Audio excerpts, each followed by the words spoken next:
ना ना ना ना ना ना ना ना ना ना ना।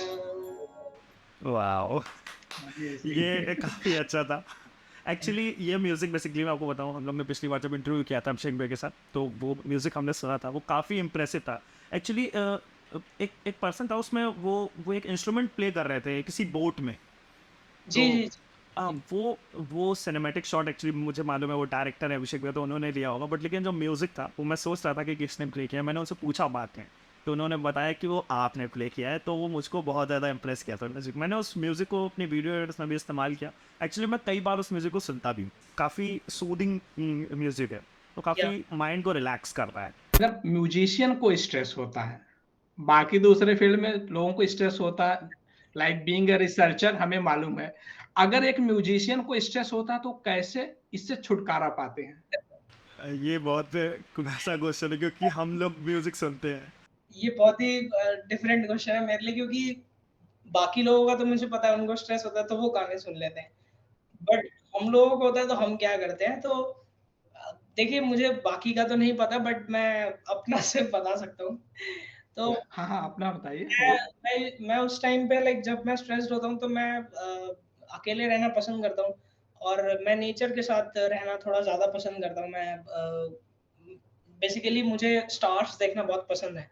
तो हुँ, मेरे पास मतलब टेलीस्कोप है, मैं खुद से मतलब सब कुछ एक्सप्लोर करता हूँ, एंड मुझे वाओ! स्पेस का काफ़ी मतलब नॉलेज लेना बहुत मुझे इंटरेस्टिंग लगता है। तो मैं उस टाइम पे वो बहुत ज़्यादा एक्सप्लोर करता हूँ, और मुझे वो बहुत पसंद भी है करना। सो वो मुझे ऐसा लगता है कि वो मेरी एक पर्सनल आइडेंटिफिकेशन के लिए भी बहुत अच्छा है, क्योंकि जब मैं उसको देखता हूँ ऊपर, तो वो एक कामनेस फ़ील होती है। तो जब उस कामनेस को मैं फ़ील कर पाता हूँ, तो उससे जो मेरा स्ट्रेस है वो थोड़ा-सा दूर हो जाता है, मैं ऐसा मानता हूँ। सो हुँ। बेसिकली आपके लिए स्टार्स को देखना या फिर नेचर से कनेक्ट होना, इट्स लाइक मेडिटेशन, जी, जिससे आपको बेनिफिट्स मिलते हैं। जी, तो बिल्कुल। जैसे बेसिकली हम लोगों को कोई टेंशन होती है तो हम म्यूजिक सुन लेते हैं, या बेसिकली मैं अगर अपनी बात करूँ तो मुझे फोटोज कैप्चर करना बहुत पसंद है। जब मेरे को कोई प्रॉब्लम होती है, मेरे दिमाग में कुछ होता है, तो मैं I will go with my camera और अच्छी फोटोज निकालने का ट्राई करता हूँ। उससे मुझे बेटर रिलैक्स लगता है। पिछले कई सालों से अगर देखा जाए, कई एक डिकेड अगर हम पीछे जाएँ और आज के म्यूज़िक कंपोज़िशन जो करने का तरीका होता है या जो इम्प्रूवमेंट हुआ है, मतलब किस तरह से आप इसको देखते हैं कि देखिए, जैसे पहले के ज़माने में अगर हम बात करें कि पहले की साउंड्स क्या थी, जैसे कि आपको भी पता होगा, आप पहले फ़िल्म्स देखते थे, तो उनका साउंड क्या था और अब का साउंड क्या है। सो डिफ़रेंस बहुत ज़्यादा है, मतलब बहुत ज़्यादा ही डिफ़रेंस है अगर आप कंपेयर करो तो। सो बेसिकली पहले के टाइम में क्या होता था कि लाइक पहले रील्स के ऊपर काम होता था, हम लोग रिकॉर्डिंग नहीं कर सकते थे, वो रील्स होती थी, अगर कुछ गलती होती थी तो पूरी रील खराब हो जाती थी, एंड वो रिकॉर्ड पूरा वेस्ट हो जाता था। फिर देन सेकंड रील हमें यूज़ करनी पड़ती थी।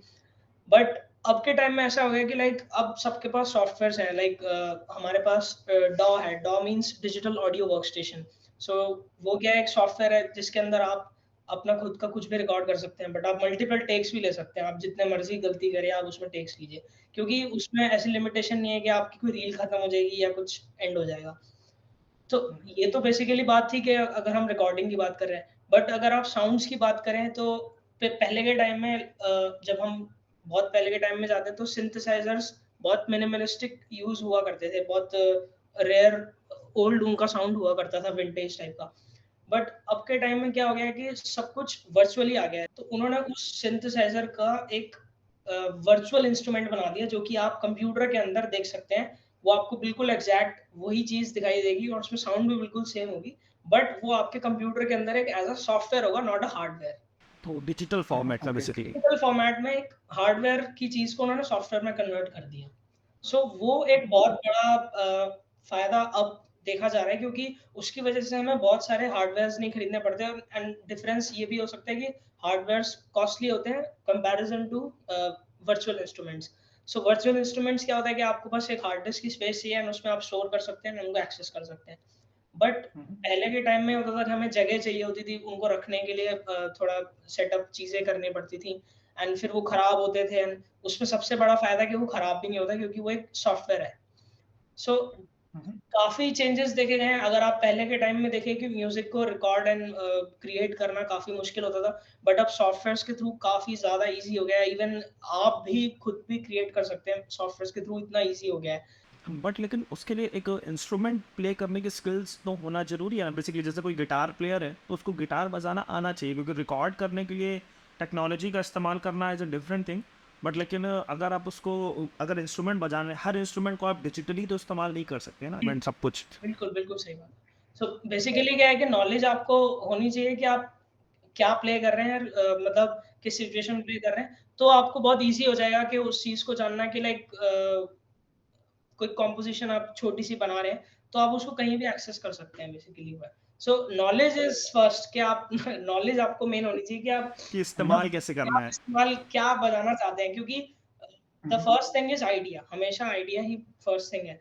तो जब तक आपके पास आइडिया नहीं होगा कि आप क्या करना चाहते हैं और किसके थ्रू करना चाहते हैं और क्या इंस्ट्रूमेंट यूज़ करना चाहते हैं, तब तक वो चीज़ करनी पॉसिबल नहीं है मेरे हिसाब से। क्लासिकल म्यूजिक और रॉक म्यूजिक में क्या डिफरेंस है? तो आप इसको बताइए एक म्यूजिशियन होने के नाते।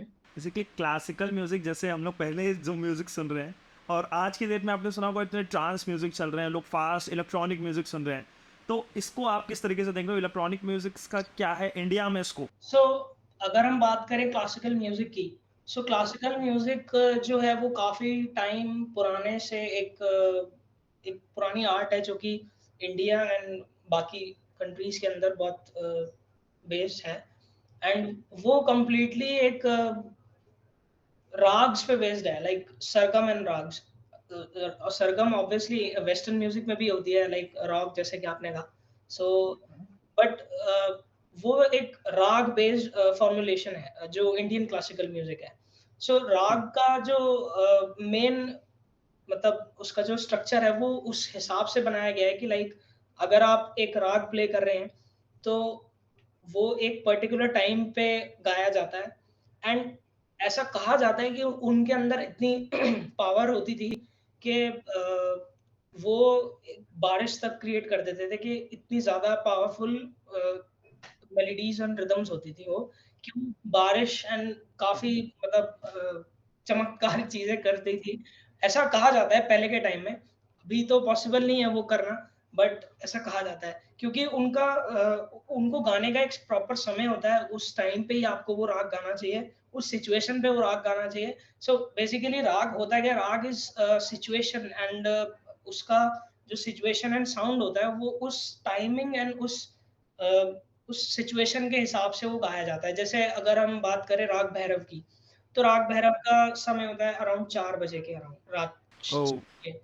तो उसके उसके बोल भी कुछ ऐसे होते हैं, जागो मोहन प्यारे, जागो सांवरी सूरत मोरे मन भावे। वाह! तो उसके हिसाब से ही वो गाया जाता है सिचुएशन वाइज़, एंड मेरा ऐसा मानना है कि अभी भी क्लासिकल म्यूज़िक में जो पावर है वो वेस्टर्न म्यूज़िक में उतनी नहीं है जितनी क्लासिकल म्यूज़िक में है। बट अब हम कुछ नहीं कर सकते क्योंकि वेस्टर्न म्यूज़िक कल टोटली हमें ओवरटेक कर चुका है, एंड उसका जो हम जो सॉफ्टवेयर्स यूज़ कर रहे हैं उसमें total western notation and western instruments हैं। बट कहीं न कहीं हम ये कर सकते हैं कि लाइक हम उसको यूज़ करके लाइक वेस्टर्न चीज़ों को यूज़ करके क्लासिकल चीज़ को क्रिएट कर सकें। सो बेसिकली अब अगर हम बात करें वेस्टर्न म्यूज़िक की, तो वेस्टर्न म्यूज़िक जो होता है वो नोटेशंस एंड कॉर्ड्स बेस्ड होता है। सो जैसे मैंने आपको बताया वो राग्स होते हैं और इसमें कॉर्ड्स एंड हार्मनीज़ एंड मेलोडीज़ होती हैं। सो अगर आप वैसे देखें तो चीज़ें बिल्कुल सेम है, बट उनका पढ़ने का तरीका एंड उनका प्ले करने का तरीका थोड़ा-सा डिफरेंट होता है। सो जैसे कि हमारे यहाँ पे इंडियन क्लासिकल में चीज़ें होती हैं कि हम उसको कोई मेलोडी होती है उसको प्ले करते हैं, तो हम उसको एक साथ में सरगम के साथ प्ले करते हैं जो कि उसको सपोर्ट करती है मेलोडी को। बट अगर हम बात करें वेस्टर्न म्यूज़िक की, वेस्टर्न म्यूज़िक की जो मेलोडी होती है वो कॉर्ड्स के या हार्मनीज़ के थ्रू सपोर्ट करी जाती हैं। सो कॉर्ड्स इज़ बेसिकली क्या 3 नोट्स का एक ट्रायड बनता है, लाइक 3 नोट्स का एक एक पूरा पार्ट बन के वो प्ले होता है, तो वो एक कॉर्ड होती है। लाइक जैसे कॉर्ड्स में भी डिफरेंट होते हैं। जैसे मैंने आपको बताया कि राग भैरव है, तो वो भी सिचुएशंस के हिसाब से होता है कि राग सिचुएशंस वाइज़ होते हैं और उनको अलग-अलग टाइमिंग्स पे गाया जाता है। ऐसे ही वेस्टर्न म्यूज़िक में भी कॉर्ड्स होती हैं, उनको अलग-अलग सिचुएशंस पे यूज़ किया जाता है। उसमें टाइमिंग्स नहीं होती कुछ, बट उनको अलग-अलग सिचुएशंस में यूज़ किया जाता है। जैसे कि अगर आप बात करें कॉर्ड्स की, तो 2 टाइप्स की कॉर्ड्स होती हैं, major and minor. So major सुनने से लगता है कि लाइक थोड़ा हैप्पीली साउंड होती है। लाइक उनका साउंड होता है थोड़ा हैप्पी हैप्पी मूड में होता है। बट अगर हम बात करें माइनर, तो माइनर मीन्स सैड, जो सैड सिचुएशंस में बजती हैं। सो अगर आप सॉन्ग सुनोगे जो कि थोड़ा-सा सैड होगा, तो उसकी कॉर्ड हमेशा माइनर होगी। एंड अगर जो सॉन्ग होगा जैसे happy birthday to you, so it's a major chord. So हाँ, हाँ, ओके। बे बे बेसिक डिफरेंस है बस। एक चीज़ हम जानना चाहेंगे, जी। जैसा कि इंडियन म्यूजिक जो हमारा जो क्लासिकल म्यूजिक है, हमने अभी बात किया कि म्यूजिक किसी भी सिचुएशन के लिए हम लोग देखें तो वहाँ के लिए म्यूजिक होती है। तो क्या ये वेस्टर्न जो म्यूजिक है, जो रॉक म्यूजिक है, क्या इसमें भी हर एक फीलिंग को एक्सप्रेस ये लोग कर पाते हैं या केवल कुछ ही फीलिंग को ये एक्सप्रेस कर पाते हैं इस इंस्ट्रूमेंट के साथ या जो रॉक म्यूजिक है? नहीं, देखिए, फीलिंग तो एक्सप्रेस हो जाती है, वो दोनों तरीके से हो जाती है। बट वो कहते हैं कि लाइक पुराने टाइम के हिसाब से अगर बात करी जाए, तो वो जो पावर जो होती थी, वो क्लासिकल म्यूज़िक में इतनी होती थी कि वो बारिश तक कर देती, जो कि वेस्टर्न म्यूज़िक नहीं कर सकता। वो एक बहुत बड़ा प्लस पॉइंट माना जाता है। बेसिकली बहुत जी, लंबे समय तक अपने सुर को खींचते हैं कि वो इतना पावरफुल होता है। वो ये ये तक चीज़ कहते हैं वेस्टर्न म्यूजिक में पॉसिबल नहीं है। जी, वो ये तक कहते हैं कि कोई दिया होता था, वो जल जाता था, कि इतनी पावर होती थी इन रॉक्स के अंदर। वो ग्लास हाँ, तक टूट जाते थे। ग्लास टूट जाते थे, कांच। पत्थर हाँ। पत्थर पिघल जाते थे, लाइक इतनी पावर होती थी कि पत्थर पिघल जाते थे, दिए जल जाते थे, बारिश आ जाती थी। हुँ, तो इतनी वाओ। ताकत होती है राग में। अगर अभी भी कुछ ऐसे तरीकों से उनको प्रैक्टिस किया जाए और उतने लग्न के साथ उस चीज़ को प्रिपेयर किया जाए, तो ये चीज़ मेरे ख़्याल से अभी भी पॉसिबल हो सकती है। म्यूजिक थेरेपी के बारे में हमने सुन रखा है कि अगर आपको कोई प्रॉब्लम है, तो जो म्यूजिशियन है, जो रियल में एक्सपर्ट है वो उस फील्ड में, तो वो आपको म्यूजिक थेरेपी के ही थ्रू आपका ट्रीटमेंट कर देते हैं। तो आप ये कैपेबिलिटी केवल अपने क्लासिकल म्यूजिक में है या फिर अगर हम रॉक से कंपेयर करें उसमें भी है? देखिए, मेरे को इस फ़ील्ड के बारे में बहुत ज़्यादा तो नहीं पता, बट मेरे को इतना पता है कि लाइक जैसे मेडिटेशन म्यूज़िक होता है, एंड हाँ, हाँ। कुछ साउंड्स होती हैं जो आपको हील कर देती हैं। जैसे कि अगर आपने 1 सेकंड में आपको दिखाता हूँ। सो ये आपको पता है क्या है? हाँ, ये कोई मेरे को नाम तो नहीं कोई पता, इंस्ट्रूमेंट बट है? लेकिन हाँ, इंस्ट्रूमेंट क्या इसके चारों तरफ आप वो ये प्ले वो करते हो एक एक हाँ, एक ये एक टूल सिंग को। हाँ, ये एक सिंगिंग बाउल है। हाँ, सिंगिंग बाउल बोलते हैं। हाँ, हाँ। ओके। सो तो सिंगिंग बाउल बेसिकली क्या होता है कि लाइक हम इससे मेडिटेशन करते हैं। बट मैंने हाँ, एक फ़िल्म करी थी, मैंने उसके अंदर इस चीज़ का यूज़ किया था to make it like a silence, मतलब एक साइलेंस क्रिएट करने के लिए मैंने इसका यूज़ किया था। बेसिकली एक स्मॉल बीजीएम। या एक स्मॉल बीजीएम। तो ये एक इंस्ट्रूमेंट है जिसको हम यूज़ करते हैं फॉर मेडिटेशन पर्पस, और ये हील करता है और ये ओम की साउंड प्रोड्यूस करता है। अगर हम इसको प्ले हाँ। करें तो ये कुछ ऐसा साउंड करेगा।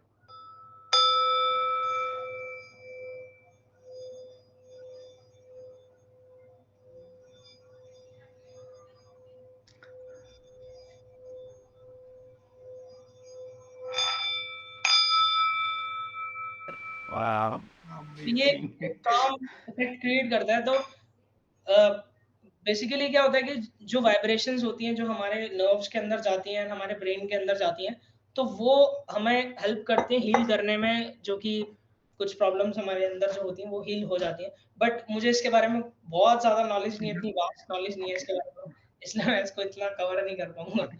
अगर इसको हम अपने साइंटिफिक भाषा में बीइंग अ रिसर्चर अगर हम इसको अपने साइंटिफिक भाषा में एक्सप्लेन करेंगे, तो आपको एक और आइडिया लगेगा। जैसे कि आपने बताया कि म्यूज़िक इस हिसाब से प्ले किया जाता है, उसमें एक टाइमिंग होता है, एक जो वेव होता है। तो अगर हम साइंटिफिक भाषा में चीज़ों को बात करें, जो भी हमारे अंदर जो प्रोटीन एक्सप्रेशन होता है, उसके लिए कोई एक फैक्टर रिस्पॉन्सिबल होता है, इफेक्टर मॉलिक्यूल उसको हम लोग कहते हैं। जब तक वो इफेक्टर मॉलिक्यूल सपोज़ करो कि एक छोटा-सा बच्चा है, तो उसमें बहुत सारे हार्मोन का एक्सप्रेशन नहीं होता है।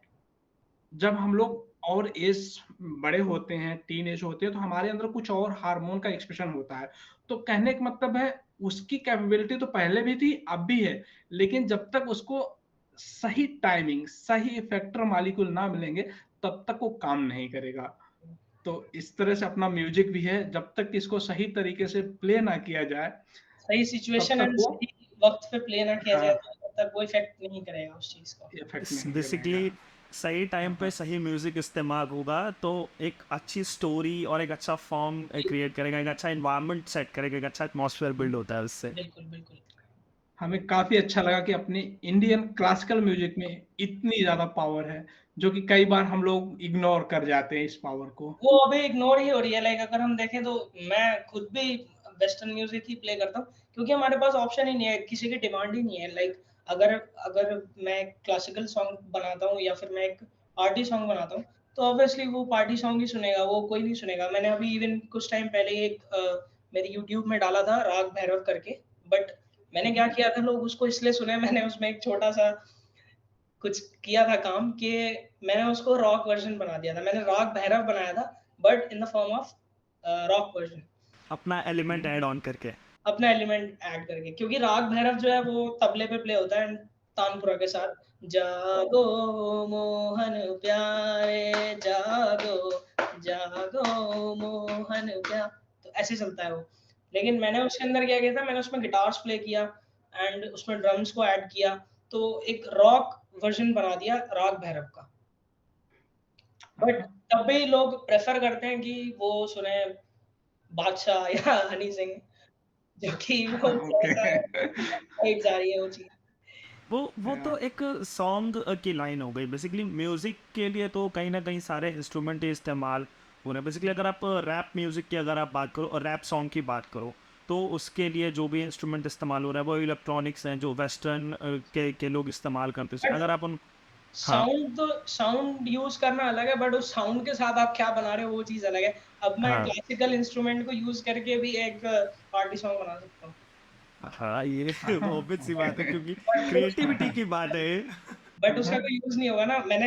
वो तो वही बात हो गई कि मैंने उसका यूज़ तो कर लिया लेकिन मैंने यूज़ किस चीज़ के लिए किया वो चीज़ सही नहीं है। हाँ, ये भी राइट हाँ, है। हाँ, चलिए अगला क्वेश्चन है, म्यूजिक कंपोजिशन क्या होता है? अगर हम बहुत आसान भाषा में बात करें कि म्यूजिक कंपोजिशन क्या होता है सर म्यूजिक कंपोजिशन बेसिकली एक एक पीस होता है जो कि आप अपने इमोशंस के थ्रू निकालते हो किसी पर्टिकुलर सिचुएशन के लिए और वो उस पे मैच करता है एंड वो हम उस चीज़ को फिर ऑडियंस फील कर पाती है तो वो डबल इफेक्ट क्रिएट करता है so basically music composition is like कि मुझे यहाँ पे कुछ सैड चीज़ दिख रही है या तो आप एक एग्जांपल भी ले लीजिए, आप एग्जांपल लेकर के समझाइए, शायद बेहतर समझ में आएगा। बिल्कुल एक जैसे सीन रिप्रेजेंटेशन के थ्रू बेसिकली, या कोई आपकी हिस्ट्री में कुछ वैसा हाँ, एलिमेंट हुआ हो तो कोई हाँ, भी हाँ, आपने किसी मूवी में काम किया हो उसके जी थ्रू। बिल्कुल हाँ, तो जैसे मैंने आपको बताया मेरे फ्रेंड है अभिषेक मैंने उनकी फ़िल्म के लिए काम किया था।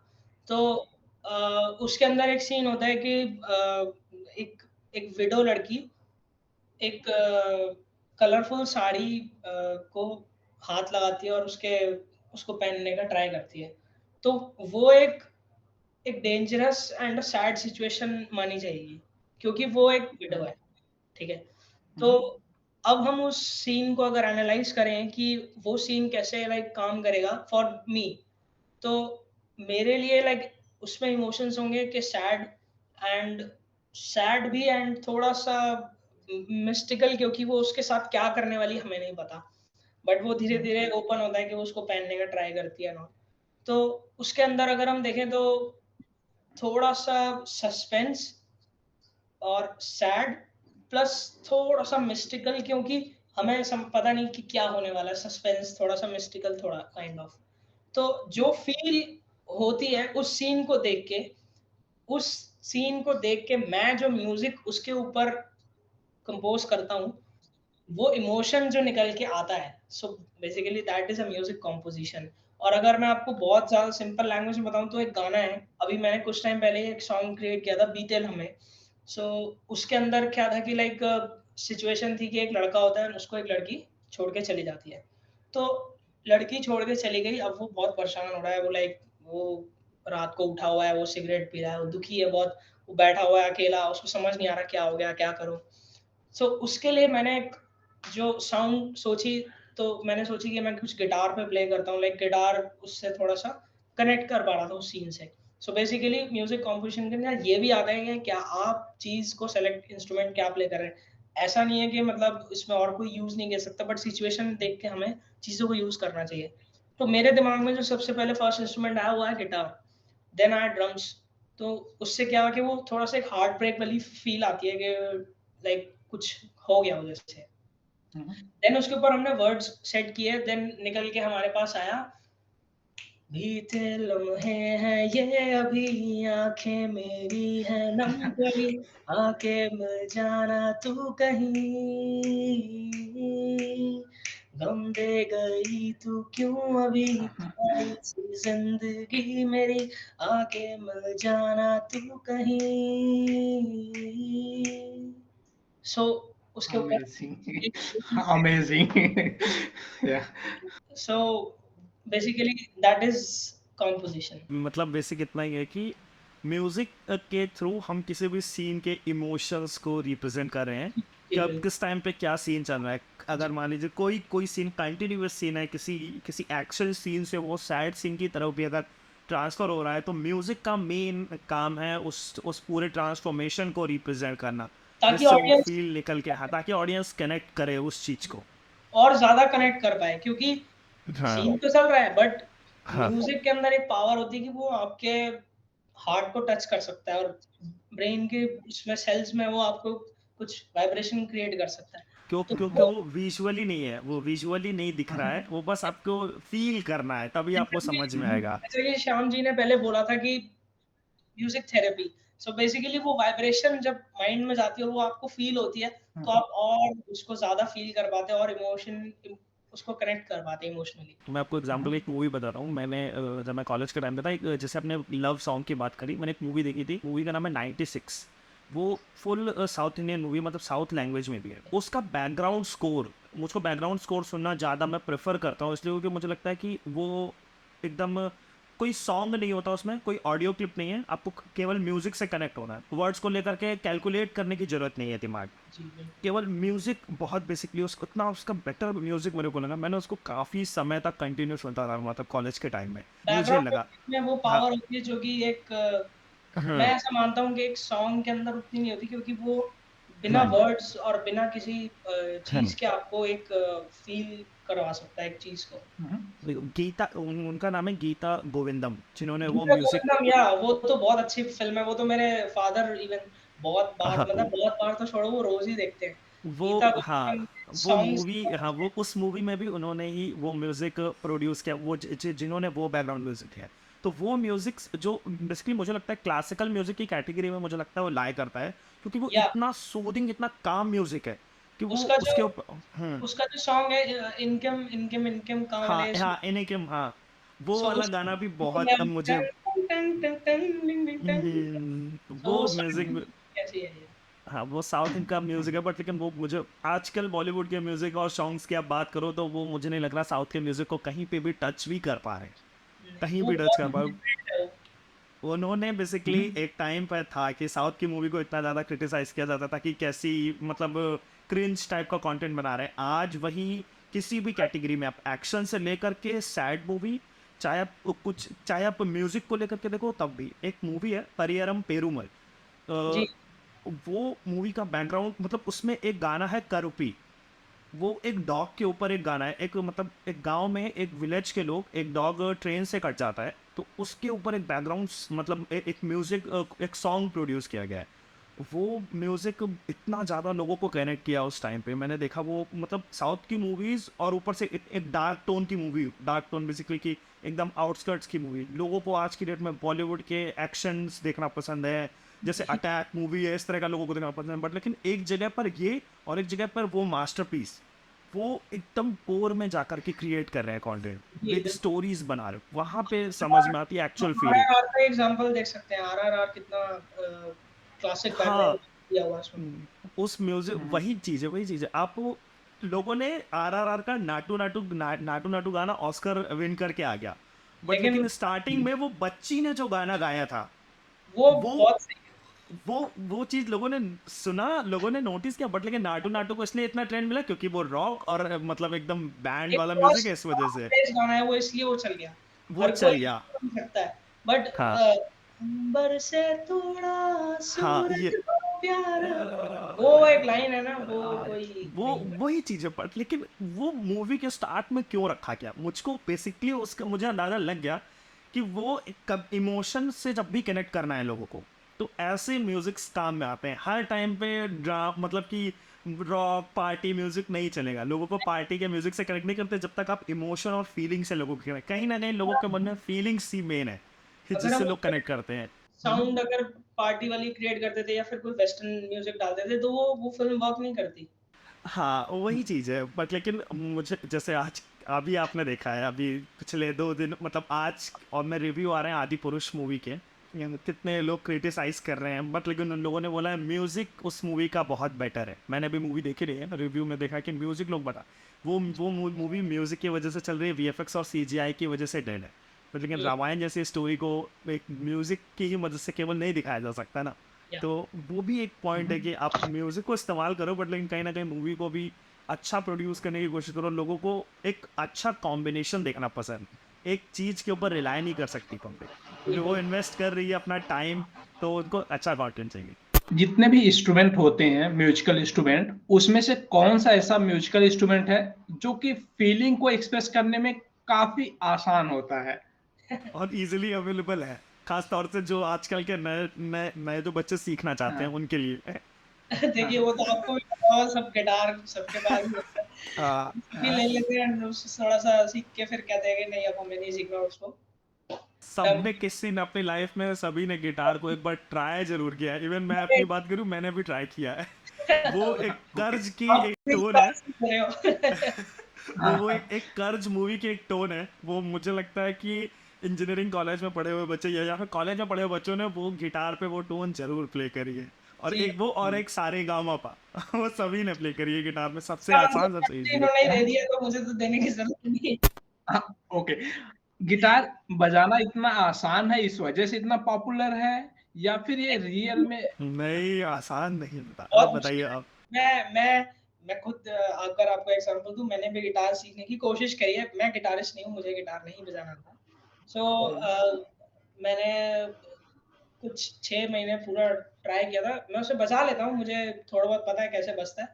बट उसको बजाना कोई बहुत आसान नहीं है, वो बहुत मुश्किल है, बहुत कॉम्प्लिकेटेड चीज़ है। पहली बात तो उसके अंदर जो आपकी फिंगर्स होती हैं, वो आपको इतने तरीके से रखनी पड़ेंगी कि वो साउंड आए, क्योंकि अगर आप जैसे कोई बैड गिटारिस्ट की साउंड सुनो, तो एक एक बज़ बज़ साउंड आएगी, ज़ज़ ऐसे, कोई खराब साउंड आएगी।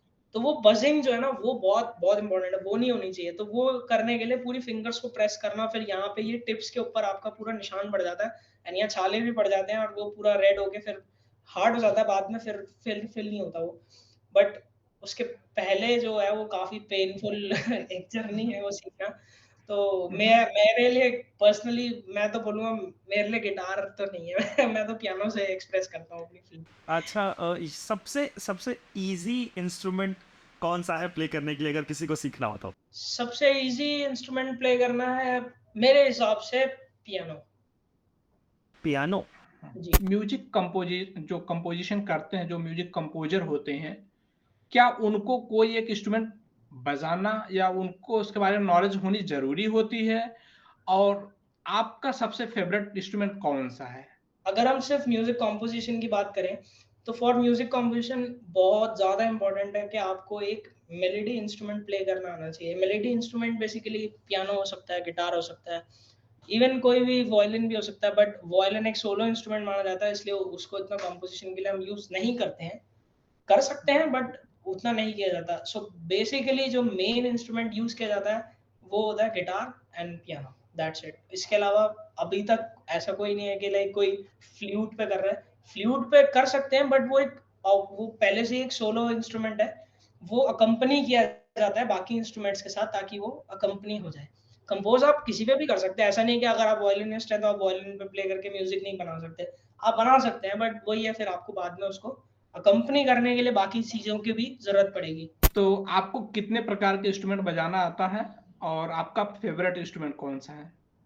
जी, मैं बजा लेता हूँ अराउंड लाइक, मैं बेसिकली मेन अगर बात करूँ तो मैं एक ड्रमर हूँ। मैंने मेन ड्रम्स प्रोफ़ेशनली सीखा हुआ है।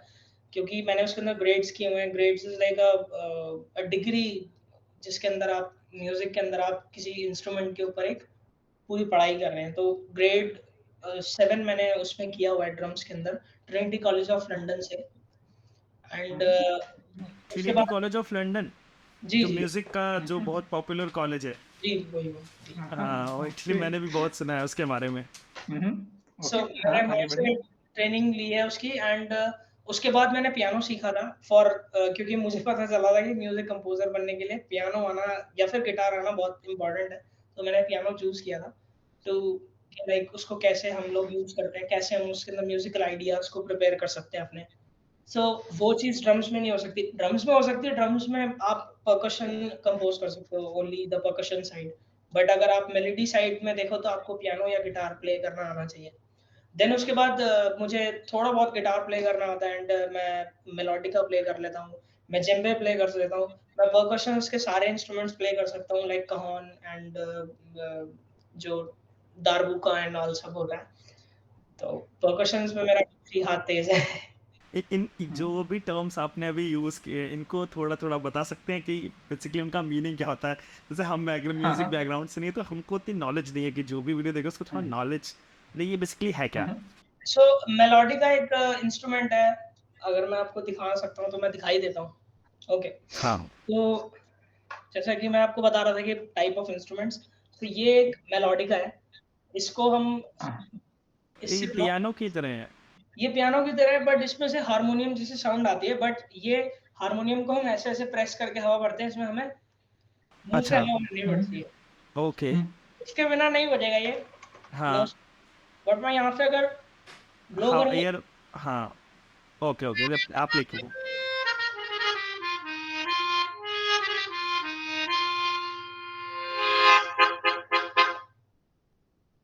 ओह! सो ये इट्स लाइक हारमोनियम बट लेकिन ये कॉम्पैक्ट फॉर्म में है। कॉम्पैक्ट फॉर्म ऑफ हारमोनियम कह सकते हैं आप इसको। ये ओह! मैं एग्ज़ैक्टली इसको यही बोलूँगा कि ये हारमोनियम ही है। एंड सेकंड इंस्ट्रूमेंट की बात करें तो वो हो गया एक djembe. So oh! It's djembe. ये हाँ, एक ओके। ये एक अफ्रीकन इंस्ट्रूमेंट है। सो इसको लाइक अफ्रीका में बहुत प्ले किया जाता है। ये अफ्रीका में वाइडली यूज्ड हाँ, हाँ। इंस्ट्रूमेंट। हाँ, ये अगर मूवीज़ में काफ़ी नोटिस किया है, जैसे किसी ये कोई ये हॉलीवुड ये की मूवी। कहीं बॉलीवुड सॉन्ग्स में भी आप इसको नोटिस कर सकते हो। ये बहुत वाइडली यूज्ड परकशन है, मतलब इसको बहुत ज़्यादा यूज़ किया जाता है। अगर हम इसको हाँ, कहीं जनरली देखें तो ये एक आप कहीं पे अगर किसी शॉर्ट उसमें जा रहे हैं, कोई लाइक परफॉर्मेंस करनी है आपको, तो ड्रम्स की जगह हम ये भी यूज़ कर सकते हैं। वो आपका उसमें होता है। तो ये हाँ। इसका थोड़ा साउंड ऐसे ही होता है, मतलब इसको भी एक अकम्पनी करना होता है इंस्ट्रूमेंट्स के साथ। तो मतलब सेल्फ ऐसे तो ये अच्छा नहीं लगता उतना प्ले करने में।